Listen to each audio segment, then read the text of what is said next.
Okay, now we're going to continue recording. So in this chapter, we're going to start setting up our animation, and then what was the next thing we're going to do? We're going to talk a little bit about animation blocking, animation final, a little bit of item setup. This is not a rigging tutorial, just to show you how that I'm manipulating some stuff. A little bit of a point form you're going to see. Then we're going to do a little bit of flipbook, and we're going to edit update our Nuke Studio script to see how our things moving. Okay, so basically, because this is a single pivot object, pretty much, apart from these turrets, and I'm going to explain what I did there. So this subnetwork that has all the objects, right? So the main controller becomes the top level keys. Now, what I'm doing here is I keyed the transforms of the top level subnetwork. And then I have these internal uh, nodes that I also have these additional keys that I am manipulating. Okay, so let's go with the first thing first. And the same thing goes for the camera. Now, if you shift middle click on an attribute, you'll get the animation editor. Okay, and if you then Control A, it's going to give you the whole selection. Now you can basically squeeze and see what the keys are doing with the middle mouse. Well, I'm using a tablet, so kind of like forgetting what it was, but here you can see the keys. For the camera, it's pretty straightforward. It's just moving forward. If we select the camera, zoom out maybe, that's where the camera is, and it's just moving forward. Let me make this a little bit bigger. Okay, here's our camera, the yellow guy, and it's just moving forward. Now, something very similar for the boat as well. Shift, middle mouse, oops, you'll see that there's a little bit of a motion happening. It's a lot more than what I have here, which I originally wanted to, which is also another topic. What I discovered that I said, why don't I make one long simulation and kind of like just play the camera through it.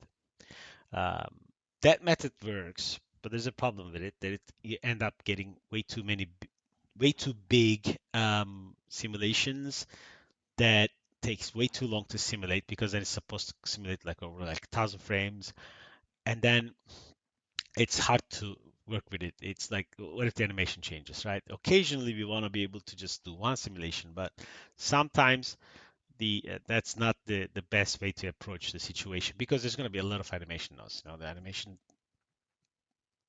bids are usually they take well, maybe not for a boat like this, but usually animation days animations get like updated all the time, and when it's become if you're a VFX supervisor, if you're a VFX artist, you already know that.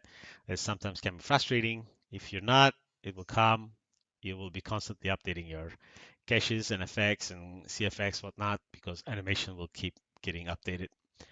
But for a boat, no biggie. I'm just here animating Z from -16 to actually I have a pre-roll here from uh, minus from 12, I believe. The value is -68. Sorry, from -68 to in this frame is 21. So you just key it, and so the boat moves forward. Now, in the cut, we have why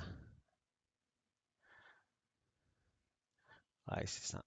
Oh, I don't have it here. Okay, in the cut we have the in the movie these turrets are turning. So how do we make these turrets turn if you haven't rigged it? Well, it's kind of like rigged. It's just that I don't have controllers out there. So I want to be able to rotate this turret. So I did something like this at the world origin. So here's what's happening. The world origin, this object, I basically hit, if I go on the move, and if I hit insert, I'm going to access to the pivot. So I can move this pivot around, right? And I can rotate the pivot as well. And if I look from top view, basically that's what I did for all my objects. I went to the first frame where I don't think I have any keys. I'll go here. And I selected, oh, well, actually, I first split it these into corresponding shapes. So I have separate access to the, where is it? The turret. Okay, and then I also split it the barrel. And the reason I did that is because I wanted to do something with just something that I can easily manipulate the information, basically the rotation and everything. So the pivot is updated, the pivot center is updated, the pivot orientation is updated. So then the rest is just, doing the same thing, animation.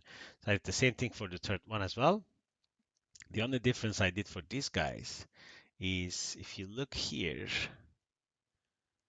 you're gonna see that I think it was here. This is somehow, I don't know, because I changed the where the view is. So the only difference is that I'm doing a little bit of a manipulation here using the point deform. What does that mean? So I have this barrel that is animated to go up. And it's at the frame 900, it says straight. So if I do that, maybe we can see it a bit easier. Okay, and then it's doing this, right? Okay. But the connection is broken. So how do we do that with Houdini? So I'm using a little technique called point deform. So let's dive inside the third zero. So basically, I'm saying bring in the barrel, which is this guy, and it's just doing this at the world center. It's just rotating from its pivot point, which I did the similar thing for these pivots here with the insert and then offset the pivots. And this one doesn't have anything. It's just, it's static here. It's keyed here. If I dive inside the third again, you can see what I'm doing. So I'm saying pull in the animated object. Go to the first frame where I have the key, so it's frozen. Now I'm saying bring in my tank, the turret, I think the hull, and I'm blasting it based on material name. So I just have this guy here, and here is the rest, basically. And then here I'm like, okay, here's my base group. And then I'm saying, basically, and the base group is based on hand selection, just edge loop. Okay. And then I'm saying just convert that to a point group. So it's group promote from auto, which is at the moment, I think here it's a primitive group. And then here it's a point group. And then I'm just smoothing everything so it's a bit more smooth. And I'm literally doing a point deform. So it kind of does that. Okay. And then we could probably smooth that out. I guess if I do this, no, maybe there's not many points there. So I guess we'll probably need to add more subdivision, but for now it's fine. Instead of completely breaking, it's at least moving, and then this is what it's doing. Okay, and if I look from outside now, from the camera, it's not broken, but it's deformed. Cool. Now I have my animation set, but I don't have any water surface. So let's oh, actually we have a enemy ship here. So let's put I think I'm gonna put my geometry here. I'm gonna copy these lights and my redshift lights. Why do I have two types of lights? Because it's not easy to see the redshift lights. I think you need to set it up properly if you want to see the redshift lights, but I'm just going to here turn this off. So let's go and create a network box for these objects. We call this camera and lighting. Okay, and now let's create our enemy ship. Geometry, enemy, enemy ship. Okay, and that's our rubber duck.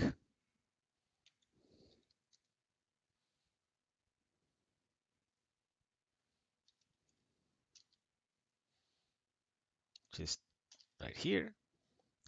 Now I'm just gonna create I, I create a rest attribute in this if I want to do something with it, but that's just basically, this is what I did. Because then I have rest in case I want to do something with it, but I didn't end up using it. But I do have the keys. So I'm just gonna delete this one and paste it again. So it has the correct size and correct scale and correct position. And now it's in front of us. We'll talk about shaders at the very end. So I'm going to remove the shader. Okay, so now it's rising gently and we're starting from 1001 to view our work.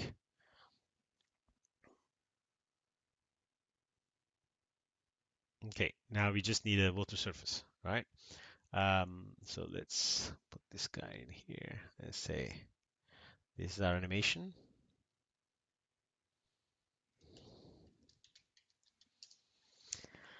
Okay, now we need our ocean surface. Basically, I started from a large ocean, I believe. I'm not entirely sure. Let's click on this. Probably that. Yeah, that will do. We don't need any of these, so you can delete them. And this is fairly low res, but we could probably this is what we'll render, but this is for viewing purposes. You could always move it to somewhere that makes more sense, which is up here. So the entire back of our ocean is not needed. So ocean surface, well, we don't need the ocean interior. Let's go here. Let's dive inside.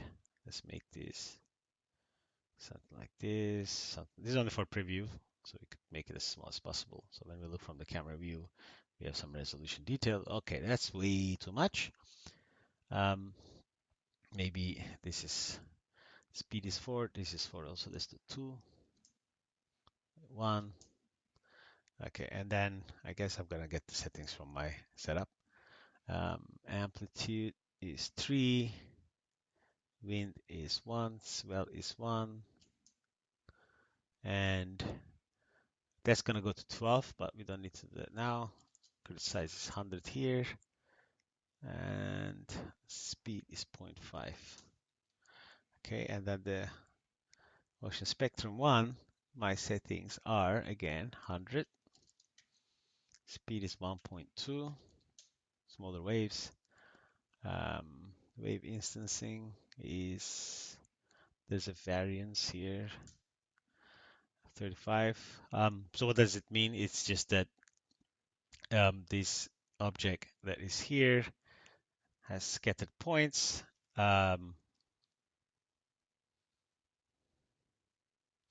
And then using those scattered points, it's basically scattering spectrums to give you a wave pattern. That's literally it. Further information can be found obviously in the documentation. Now we have our wave geometry. If you do like a preview cosp attribute visualize, you'll get this like a little wave pattern. They're moving. We don't need so much detail here. It's for visualization reasons, but we could probably squeeze in more detail. So basically, I think on the right side, we don't need as much. And then we could just probably cut it out here. Or you could do several. It depends on how accurate visualization you want to do. But right now, this will do.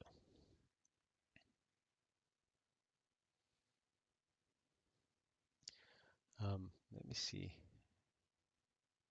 if I could just turn this on. Okay, maybe we can turn on the shadows as well. All right. And what if I don't want to see this? Okay, and this is roughly a good representation. It's a bit too bright. That's too much. Let's dial it down. Okay, so that's not in a bad place. So I'm gonna save this. Now what do I want to do is that I want to write a flip book out of this, right?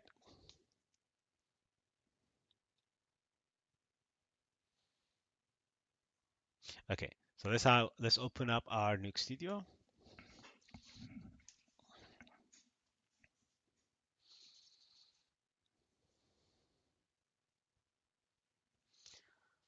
Yes, sequence, and no, something changed. We broke something. I don't want this sequence.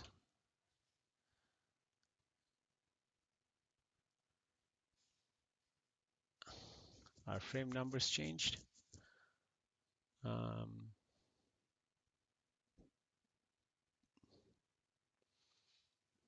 Why? What happened? 1575 to 6. Oh, maybe it's not saved. Okay, let me save this to see if it's gonna do anything. Go inside, save, render. Okay, just need to render. Okay, so I need to update my edit. Let's go to our Houdini, right click, flip book new settings. It's important where we're going to save this. So let's keep a good track of our naming convention, $hip. So this is in 10, flip, let's call it V001, $f4.jpg. I don't need anything else. Accept and save. Now it's going to give us a flip book. Let it cook for the entire frame range.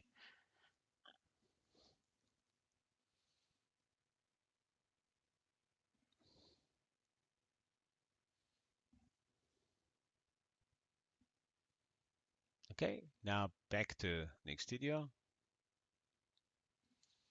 Dive inside. Let's read our output. Now you start at 1575. Remember, I didn't make this edit to be always on track. And one thing I'm gonna do now is actually this is HD. This is HD. I'm gonna go to this. I'm gonna keep the metadata, and instead of this, our output will be this. But we can also do something like this to kind of have it as a little something to follow until we have enough to replace the edit. So if I look through here, I can then say maybe 0.25, make it 4 times smaller, put on this bottom right corner,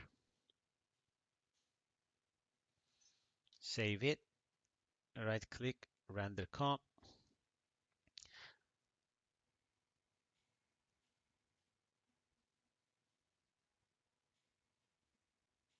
Okay, let's do the same thing for BS 1030. So I'm gonna open a new Houdini.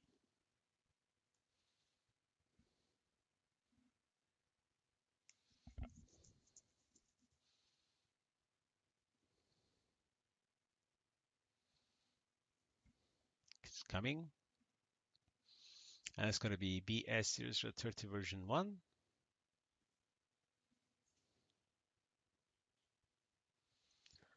Okay, project, Battleship.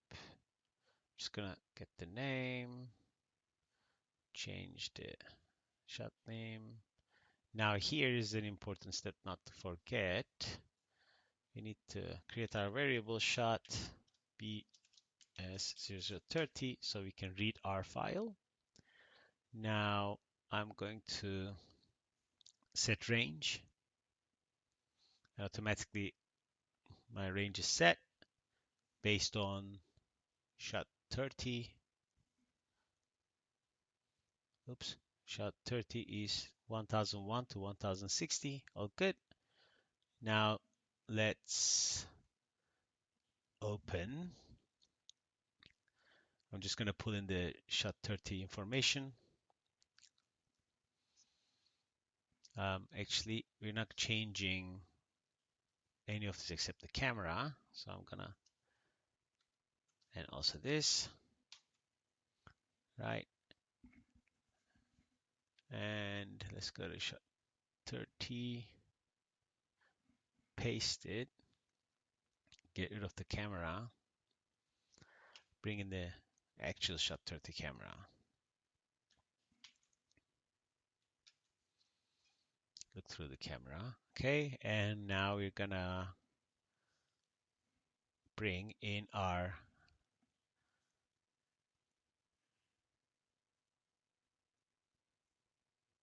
I can copy the whole thing like this. Animation. So you guys don't have to animate it unless you're doing your own thing. So you just, animate however you wish, whatever you want. Okay. And now if I turn off my ocean,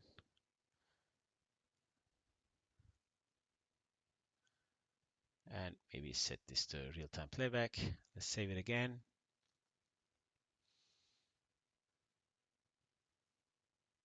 Okay. And put back the ocean waves. And then now we're looking at the back, so we can adjust this accordingly. We don't need the enemy ship here.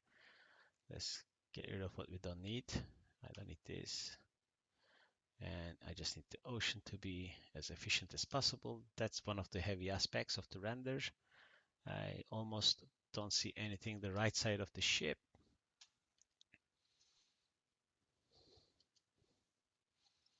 Come on, you.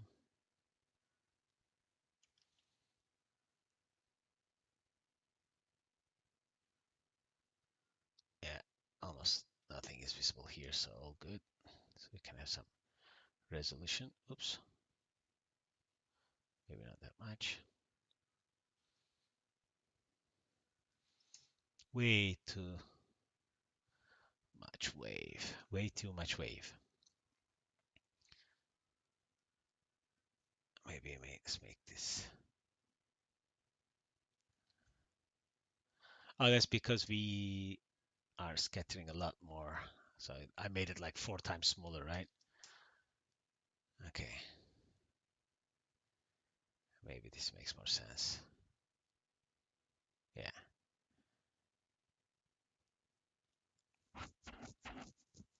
Okay. Now let's make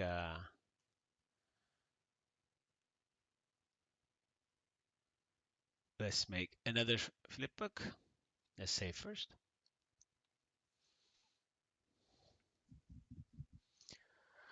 Output files, hip, flip, v001, $f4.jpg. Frame range is correct. Start.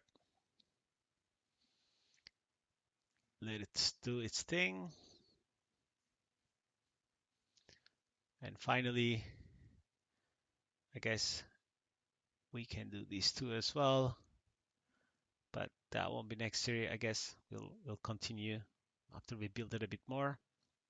Okay, so let's dive inside. It's probably almost finished. Actually, we can just do something like this. We can dive in here, just copy these two. So we kind of keep the exact same position for transform. You go here, you go here, and now this needs to be updated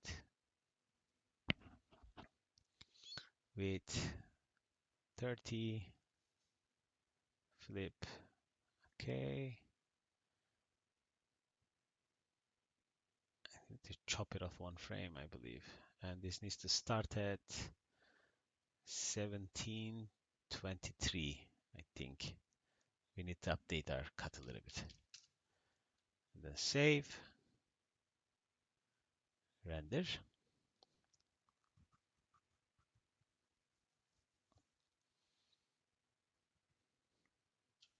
What if it starts at 1722? So we overwrite that frame.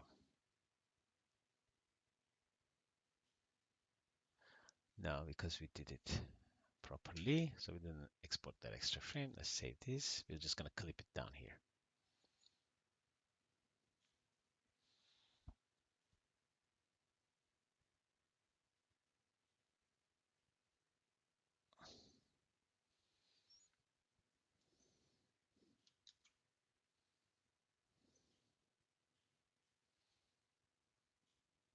Okay. Okay, now this will be the end of our this episode.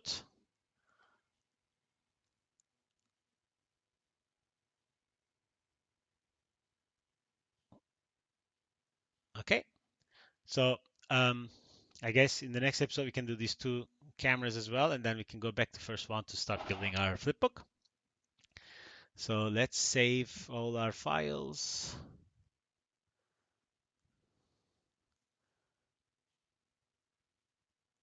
And then we need to build in a setup that we can all use in all 4 shots or more. Say before exiting, yes please. As well here. And thank you for watching, and I'll see you on the next episode.